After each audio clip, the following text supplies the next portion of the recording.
Da parte da tarde, não, antes ainda de terminares o período da manhã, tivemos a ocasião de ouvir a senhora doutora Elizabeth Rita, representante da AIDA, que foi moderadora. No entanto, não quis deixar de dar a sua opinião, também como representante da classe empresarial, que é a indústria deste distrito. Disse a doutora Elizabeth Rita que o plano estratégico é essencial para o tecido empresarial poder projetar o próprio desenvolvimento estratégico. A política setorial não pode ser apenas do Porto de Aveiro, mas sim uma política de todos os portos. Temos assistido a uma melhoria das acessibilidades terrestres, mas algumas empresas ainda se servem dos portos do país vizinho. Não podemos esquecer que todos estes grandes passos que estamos a projetar já o foram pela vizinha Espanha. Temos que tirar partido de todo o Interland. O plano estratégico deste porto tem que prever o desenvolvimento territorial. Poucos portos têm uma área de expansão como o de Aveiro, cerca de 190 hectares. Resta sabermos quando é que as empresas radicadas na região poderão desfrutar das magníficas condições que se desenham para o porto de Aveiro. Da parte da tarde, os debates, enfim, o debate foi aberto por José Ribal Esteves, o Presidente da Câmara Municipal de Ilhavo e, simultaneamente, Presidente da Associação de Municípios da Ria. E começou por referir 3 palavras sobre o plano estratégico do Porto. Considerou excelente, tímido e omisso. E no que é omisso, é mau, disse. Considerou excelente no planeamento, um exercício necessário para que o Porto tenha sucesso. Achou que chamar os diferentes parceiros é como um bom planeamento deve ser feito. Considerou tímido o plano em 2 ou 3 capítulos. Primeiro, é fundamental que o plano assuma o Porto como elemento importante para o desenvolvimento regional. Segundo, a nossa ZALI, Zona de Serviços Logísticos Industriais, deve ser transformada em PALI, Plataforma de Atividades Logísticas Industriais. A Zona de Aveiro e os seus 13 municípios deve ter capacidade para o desenvolvimento industrial. Considerou o Porto omisso. Há uma nova e fundamental, há um jogo de concorrência na complementaridade que é necessário dar aos portos portugueses.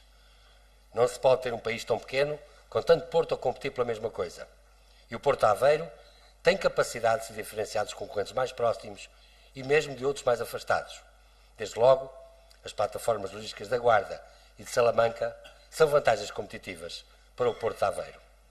O plano é omisso na pesca, nas suas 3 dimensões, longínqua, arrasto e costeira. É omisso na função da ria. É também omisso na função das atividades portuárias e não portuárias. Seguiu-se António Pontes, o representante da Martifer, que fez uma breve história de uma empresa recente, mas que cheia de pujança se veio já instalar no Porto de Aveiro. Esta empresa decidiu entrar nas energias renováveis, avançou para a Polónia e, em 2003, interveio em 5 estádios do Euro 2004, como todos estamos recordados. Está atualmente empenhada na renovação e ampliação do aeroporto de Sá Carneiro, que para ela constitui o maior desafio até hoje enfrentado. Trata-se de uma empresa de metalurgia que recentemente conseguiu entrar no capital social de uma empresa alemã, o que, sem sombra de dúvidas, é motivo de orgulho para todos nós. A Mardifer também entrou no biodiesel, tem uma fábrica instalada na Roménia e prepara-se para fazer do Porto Aveiro o porto de escoamento da produção final do biodiesel, que também irá produzir a partir de uma unidade instalada nas redondezas. Para esta empresa, o Porto Aveiro é um fator de competitividade. Tivemos depois a oportunidade de ouvir o Luís Gonçalves Gomes, que apresentou a visão do investidor industrial. O presidente da Companhia de Cimentos Nacionais Estrangeiros, assim é que é, CNE, já recebeu 167 navios no Porto Aveiro desde 2000 e deve carregar cerca de 1,2 milhões de toneladas este ano, até ao fim deste ano. O movimento gerado pela CNE cresceu e isso só foi possível pelas boas condições do Porto Aveiro. Pena foi que não tivessem conseguido conciliar aqui as acessibilidades marítimas, ferroviárias e condições laborais. Apesar de ter estado no setor durante mais de 20 anos, nomeadamente no Porto de Setúbal, como todos sabemos, Luís Gonçalves Gomes não quis opinar sobre as questões portuárias e centrou-se ao que a atividade do CNE respeita. E continuou, a acessibilidade marítima deve ser vista de forma ampla, com a associação de todos os serviços ligados. a acessibilidade marítima, a ferroviária, não devem ser dissociadas de outras realidades, como a organização portuária, a organização interna, laboral, etc. Os portos devem oferecer condições atrativas às indústrias que aqui querem instalar-se e proceder à atividade. Porto de Aveiro é um dos raros portos com abertura à atividade industrial. Tivemos depois a opinião do engenheiro Nuno Ribeiro Pires. Eu penso que é engenheiro, espero não ter trocado o título.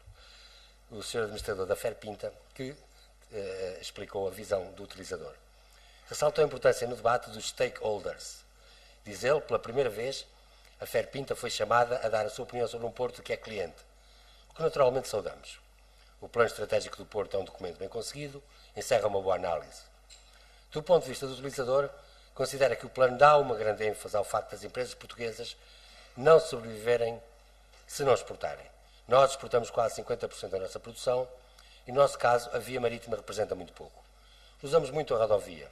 A evidência prática é que a concessão dos portos fez única e exclusivamente para duplicar os preços aos clientes. Se as novas concessões não interiorizarem esses erros, então vamos ter um monopólio a nível nacional.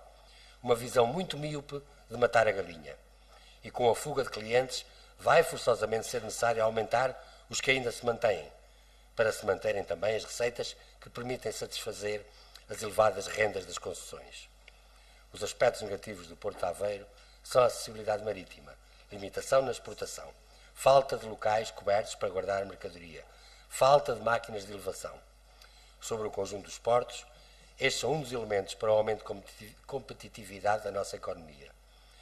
Rendas elevadas nas concessões que os utentes vão ter que pagar tratam-se apenas do imposto, apesar de não se chamar assim. Por fim, o Sr. Engenheiro Luís Rodrigues, da Refer, fez a apresentação da ligação ferroviária do Porto de Aveiro à rede nacional, que acabámos justamente agora de ouvir.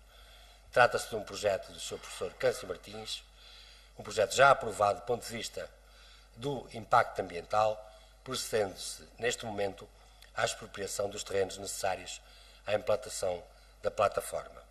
Segue, em grande parte, paralelamente ao IP5, até perto do chamado nó da Friopesca, continuando depois pelo que hoje se designa a Avenida dos Bacalhoeiros, que na altura ficará afecta exclusivamente ao transporte de mercadorias por via ferroviária. A abertura das propostas far-se-á já a meio do mês que vem e o Sr. Engenheiro Luís Rodrigues espera que no final deste mês já esteja na rua o concurso para o canal principal, a que se seguirá a do viaduto, um viaduto com cerca de 4 km, que tivemos a oportunidade aqui de ver imagem. Em resumo, cerca de 2 anos de empreitada civil, pelo que, perto do terceiro trimestre de 2009, certamente que os comboios chegarão ao Terminal Norte de Porto de Aveiro. Muito obrigado.